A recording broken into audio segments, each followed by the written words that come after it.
Allez, on part dans les coulisses d'une application à succès avec Guillaume Gigot. Bonjour.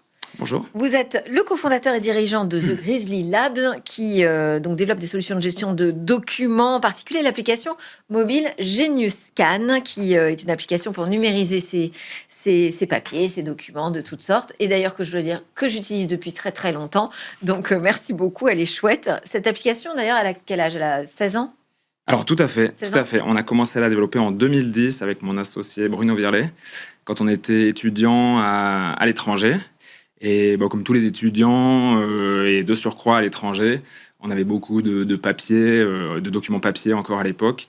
Et donc, on a eu cette idée de développer une application de capture de documents papier.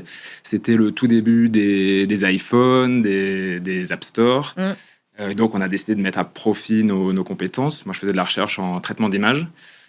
Et donc, on a développé cette application qui permet de capturer de manière un peu magique des documents papier. Très simple à utiliser, je confirme. Combien d'utilisateurs aujourd'hui de Genius? On a 6 millions d'utilisateurs actifs par mois. Ok. On estime qu'en 2025, l'application a permis de numériser plus d'1 milliard de documents papier. Impressionnant. Donc voilà, donc ça m'intéressait puisque c'est une application qui fonctionne bien, mais qui a un modèle économique un peu différent de ce qu'on trouve par ailleurs. Il n'y a pas de publicité, par exemple. Non, tout à fait. Et on y reste très peu de temps. On a fait On le scanne choix. notre document et on s'en va. Ouais, tout à fait. Donc quel est votre modèle économique? C'est exactement l'objectif, que les utilisateurs passent le moins de temps possible dans Oui, mais l'application. ça paraît fou aujourd'hui, comme Ouais, modèle bien sûr. économique dans le monde C'est sûr que numérique et des ça va un peu plateformes. à contre-courant de ce qui se fait beaucoup dans le monde numérique. Ouais. Il y a des années, on a décidé de faire un pari assez engagé, de ne plus dépendre de la publicité pour nos revenus. On voulait que les utilisateurs payent non pas pour ne plus voir de publicité, mais parce qu'ils étaient convaincus par les fonctionnalités avancées de notre application. Ok. Donc ça rend l'application beaucoup plus propre, en évitant d'avoir des publicités qui clignotent dans tous les sens, des vidéos qui apparaissent un peu n'importe quand pour nous vendre des choses dont on n'a pas du tout besoin et qu'on ne veut pas voir. Et surtout, je pense que ce qui est très important, c'est que la publicité désaligne l'intérêt de l'utilisateur et du développeur. Parce qu'avec un modèle publicitaire, le développeur, il a intérêt à ce que l'utilisateur reste le plus longtemps possible dans l'application, alors que l'utilisateur, lui, il veut scanner ses documents le plus vite possible. Enfin, personne aime Oui, on passer veut du que ce soit temps. efficace. Exactement. Et que l'interface soit très simple d'utilisation. Et qu'on ne soit pas obligé de chercher où on doit fermer les fenêtres pour aboutir à notre objectif. Donc, on est absolument en phase. Mais donc, ça veut dire que vous êtes sur un modèle freemium. Tout à fait. D'accord. Et vous adressez les particuliers comme moi, mais aussi les entreprises. Ça fait partie, ça, du nouveau développement ou du principal business model? Oui, alors tout à fait. Donc on s'adresse bien sûr aux particuliers avec cette application de Genius Scan, mais on s'adresse aussi aux entreprises parce qu'il y a énormément de besoins de numérisation de documents papier dans les entreprises, surtout depuis le Covid avec l'accélération de la transition numérique. Mais ça passe quand même par l'application? Ou Alors, c'est un autre pas système? forcément. Pour les petites entreprises, oui, ça passe par l'application parce qu'elles n'ont pas forcément de process en interne, d'application interne. Donc, elles utilisent l'application, mais avec des plans adaptés pour les entreprises et des fonctionnalités adaptées à la collaboration en équipe. Ok. Mais on vend aussi une brique logicielle aux entreprises plus grosses qui ont leur propre application, soit pour l'utiliser en interne pour leur comptabilité, la remontée des notes de frais, etc., soit pour leurs propres clients, pour faire de la collecte de données. Ça peut être par exemple dans le milieu médical avec des infirmières qui vont chez des patients et qui doivent scanner des documents et les faire remonter au back-office.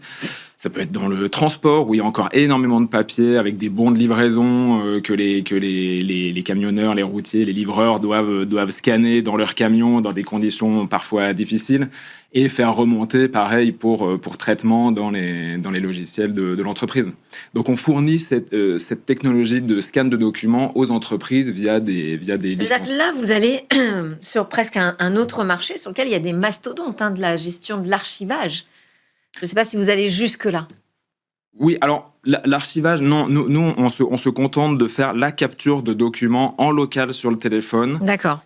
Pour avoir un document le plus lisible possible, que ce soit le plus efficace possible, avec de l'extraction, donc de la reconnaissance de texte, de l'extraction de certaines données structurées, mais c'est le client, l'entreprise cliente qui reste propriétaire des données et qui gère où est-ce que ces données vont être envoyées une fois qu'elles auront été capturées. D'accord, vous restez vraiment sur votre Sur notre cœur de métier, savoir-faire, votre la cœur de métier. capture.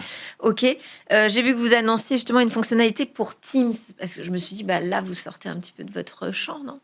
Alors Teams, c'est assez général, mais en fait, c'est beaucoup dans les petites entreprises, comme je disais, qui n'ont pas forcément d'application, mais qui ont des besoins de numérisation. Elles veulent pouvoir collaborer ensemble, faire remonter des documents, avoir une gestion centralisée des licences. Et donc, c'est pour ça qu'on a lancé cette offre GeniusScan for Teams.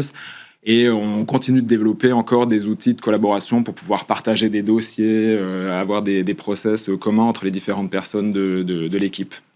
Et l'IA, vous vous en servez comment? De quelle façon? L'intelligence artificielle?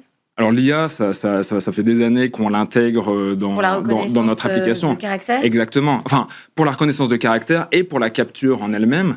Ouais. Donc dès 2019, dès 2020, on a commencé à intégrer le deep learning, donc des réseaux qui travaillent sur les images et qui permettent de détecter très très rapidement où se trouve le document dans l'image. Donc c'est ça qui permet d'avoir la capture en temps réel du document. Ça nous permet aussi de choisir les bons filtres à appliquer pour que le document soit lisible en fonction de si c'est un document couleur, noir et blanc avec des images. Et puis, ça nous permet de détecter aussi si le document est bien lisible, s'il n'y a pas du flou. Enfin, voilà, donc tout le process intègre déjà de l'IA. D'accord. Alors après, maintenant, aujourd'hui, quand on parle d'IA, on pense souvent au LLM, au modèle de langage. Ça aussi, on a commencé à l'intégrer, bien sûr. Ça apporte des vraies fonctionnalités pour l'utilisateur, notamment dans l'automatisation du process. En fonction du contenu du document, l'utilisateur va vouloir le nommer d'une certaine manière ou d'une autre, l'exporter dans tel dossier. Et donc, on utilise des LLM en faisant bien attention à la confidentialité des données, parce que ces LLM, ils ne tournent pas encore en local sur le téléphone.